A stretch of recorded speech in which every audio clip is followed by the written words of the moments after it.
When people hear the word pyramid, almost everyone's mind immediately turns to Egypt, the majestic land of the pharaohs, home to the Great Pyramid of Giza, a timeless symbol of humanity's defiance against time.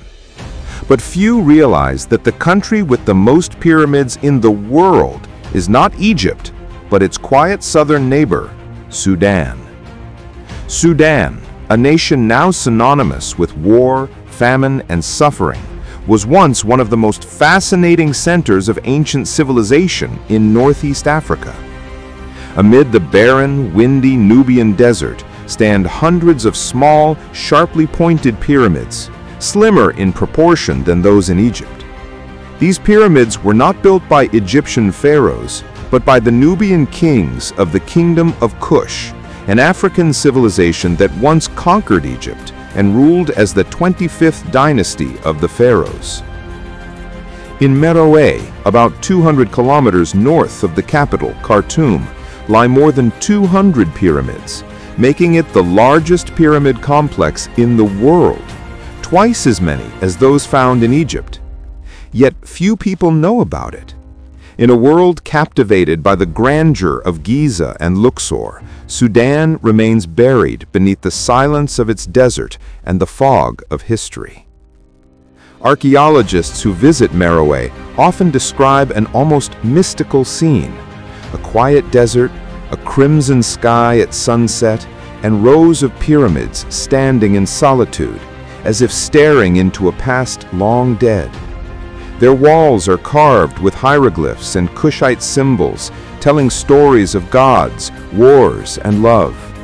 There are no crowds of tourists here, no sound of cameras, only the desert wind brushing grains of sand against the ancient stone walls. Before the world knew Egypt as the great civilization along the Nile, Nubia was already thriving further south. The name itself comes from the word nub, meaning gold. Indeed, northern Sudan is rich in this precious metal, a source of wealth that has long been coveted by great kingdoms. The Kingdom of Kush, born in the heart of Nubia around the 8th century BC, was one of the greatest civilizations ever to rise in Africa.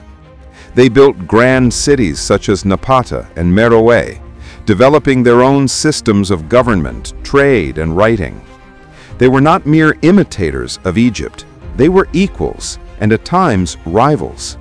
When Egypt weakened, a Kushite king named Paye crossed the Nile and conquered Egypt, uniting the Nile Valley under African rule for the first time. This 25th dynasty became known as the Black Pharaohs, rulers who built temples, offered statues, and revived Egyptian traditions with a renewed spirit from the south. But their glory slowly faded.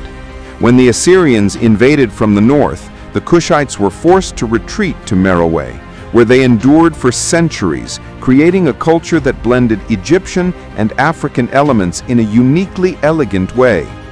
Meroe became known for its powerful queens, the Kandake, or warrior queens, who ruled and led armies with an iron hand.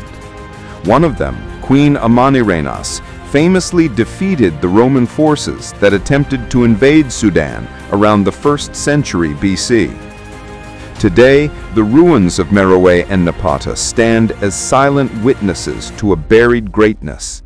The stones of their pyramids still whisper stories of a civilization that dared to challenge pharaohs and emperors.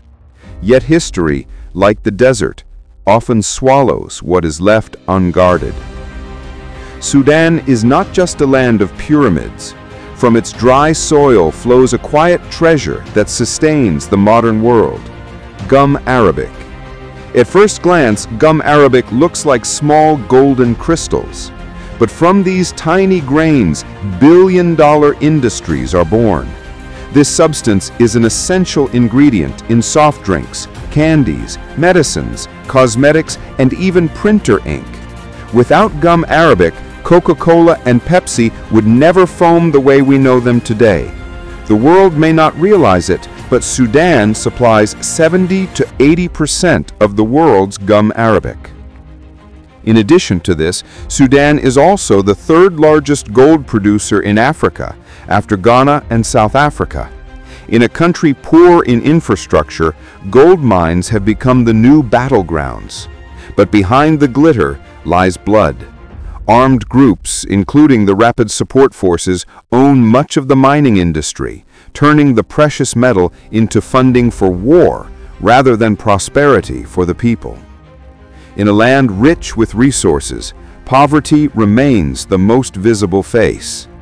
The desert that holds gold and history now also holds a deeper irony, a rich nation that suffers. Beyond its pyramids, gum arabic, and gold, Sudan is also known as a mosaic of humanity.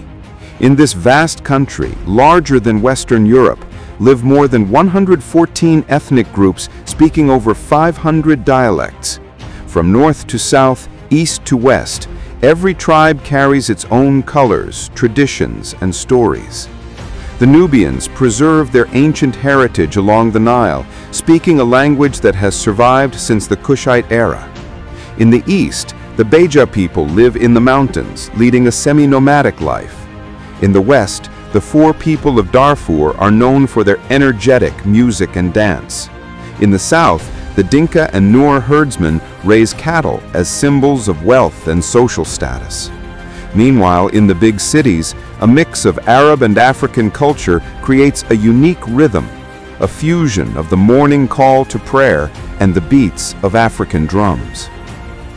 Tragically, that same diversity has also become the source of Sudan's fragility. The colonial rule of Anglo-Egyptian Sudan deepened the divide between the Arab North and the African South.